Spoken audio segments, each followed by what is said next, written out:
សមត្ថកិច្ចបញ្ជាក់ការពិតជុំវិញផ្ទុះព័ត៌មានថាលើព្រីយ៉ាត្រូវបានបោះលែងពីពន្ធនាគារចានៅប៉ុន្មានថ្ងៃនេះមានមហាជនអ្នកប្រើប្រាស់បណ្ដាញសង្គមជាច្រើនបាននាំគ្នាបង្ហោះរូបថតដែលនាងឆេងស្រីរតហៅលើព្រីយ៉ាដោយបានយល់ច្រឡំថារូបនាងត្រូវបានដោះលែងជាដើមចាទន្ទឹមទៅនឹងករណីនេះបើតាមការបញ្ជាក់របស់សមត្ថកិច្ចខេត្តកណ្ដាលគិតត្រឹមថ្ងៃទី23ខែកុម្ភៈឆ្នាំ2026នេះ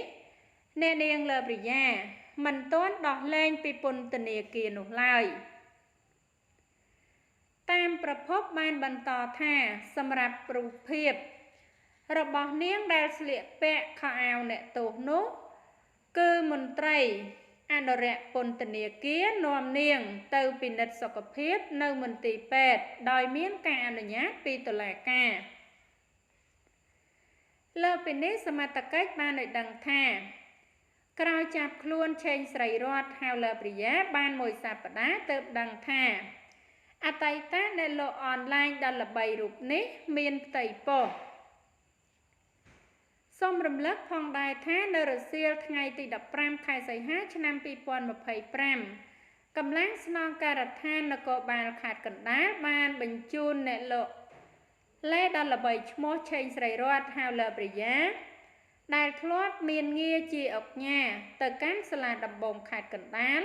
បន្ទាប់ពីបញ្ចប់ការសួរនាំនៅនាយកដ្ឋាននគរបាល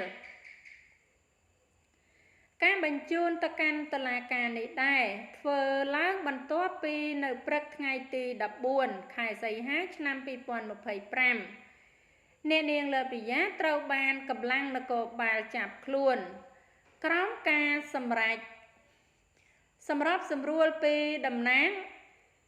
អัยការអមសាលាដំបងខេត្តនិងលោកឧត្តមសេនីយ៍តូឈឿនសុចិត្តស្នងការនគរបាលខេត្តកណ្ដាលការឈានដល់ការចាប់ខ្លួននេះធ្វើឡើងបន្ទាប់ពីអ្នកលក់លេដ៏ល្បីឈ្មោះរូបនេះប្រើប្រាស់ពាក្យសម្ដីនៅលើបណ្ដាញសង្គមដែលមានលក្ខណៈញុះញង់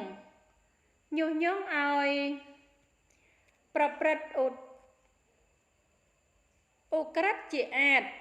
និងធ្វើឲ្យខូចទឹកចិត្តកងទ័ពបំបាក់ទឹកចិត្តកងទ័ពនិងប៉ះពាល់ដល់ប្រជាពលរដ្ឋខ្មែរពាក់ព័ន្ធបញ្ហាព្រំដែនកម្ពុជាថៃនិងការប្រើប្រាស់ផលិតផលថៃ